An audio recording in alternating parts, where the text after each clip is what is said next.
Today we're going to talk about the technique to make a folded bow tie block. It's really simple, but it's much easier to watch than to read. With however many pictures you've got, it's so much easier to see it done. It's a really simple block, really effective, very useful in large places, small places, quilts, cushions, everywhere. So well worth a watch. So if you can see in front of me, I've got 5 pieces of fabric, 5 squares, all the same size.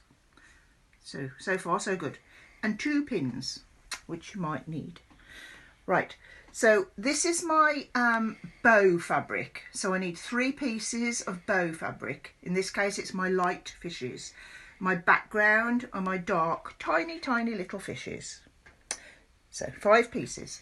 So it's important that you get them the right way around, or your bow might be in the colour you didn't really want it. So the bow itself is where you've got the 3 pieces.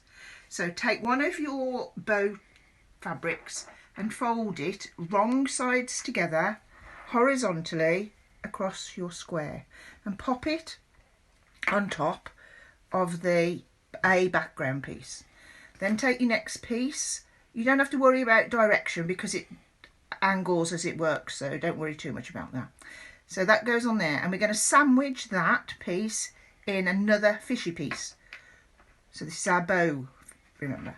We're going to take that and we're going to stitch down this right hand side.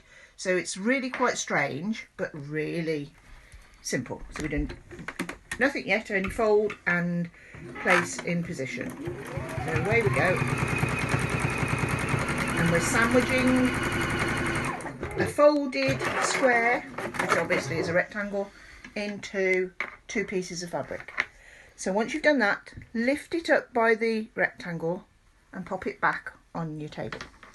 Now what you can see, you've got 2 pieces of fabric left and you've got 2 already used. So what we want to do this time is to put them the other side of the rectangle and sandwich them between those. Again, but you do them opposite colours. So I'm putting my background down first, and you know that's right because it's on the top. This time you want it on the opposite side. Our fishes on top of that, like so, and we're going to stitch down that side. What's great about doing the video demo like this, you can stop and start me. So you could be now, watch it through once, I would, and then go and do it a stage at a time, stop me, do that bit, come back. So we're hoping these are going to be really useful, aren't we, Mark? They are. Hopefully they'll be an asset to everybody. Yep. Oh, it's a big word. It is. Right, so now we've got this rare, very, for patchwork, strange looking piece of fabric. So now what we're going to do, we're going to bring our fabrics together like so, and we're going to open up this little pocket we've formed, okay? So as always, put your central seams together. Can you see that, Mark? Yeah. There, and put them opposite seams to each other as normal, butting them against each other. So one's going left, one's going right. Take one of our pins and put that into place like that. Once you've secured that, you're nearly on the home straight.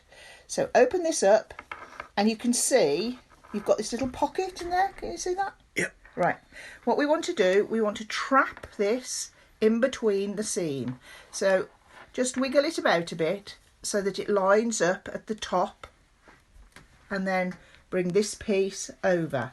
Now, once you've done a few, you won't need to pin at this stage, but I would to start with.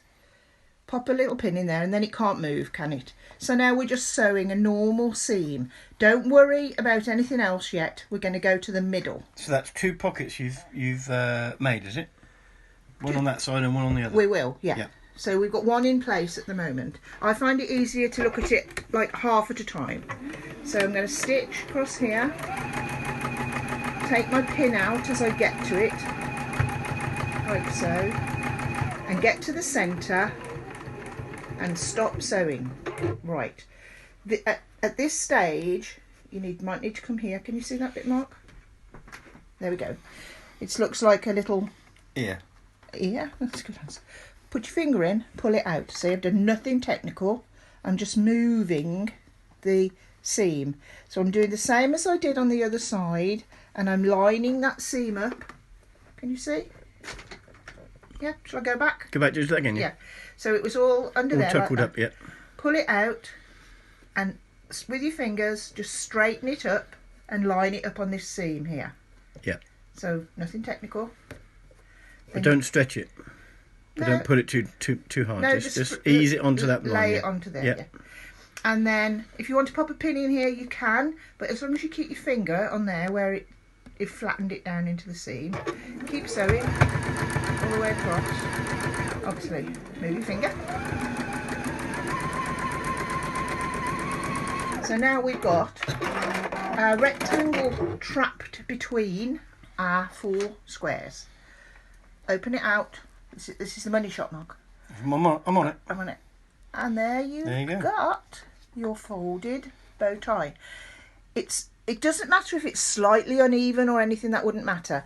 You'll notice I haven't done any pressing at all, which is unusual for patchwork at this stage. I open it out like that.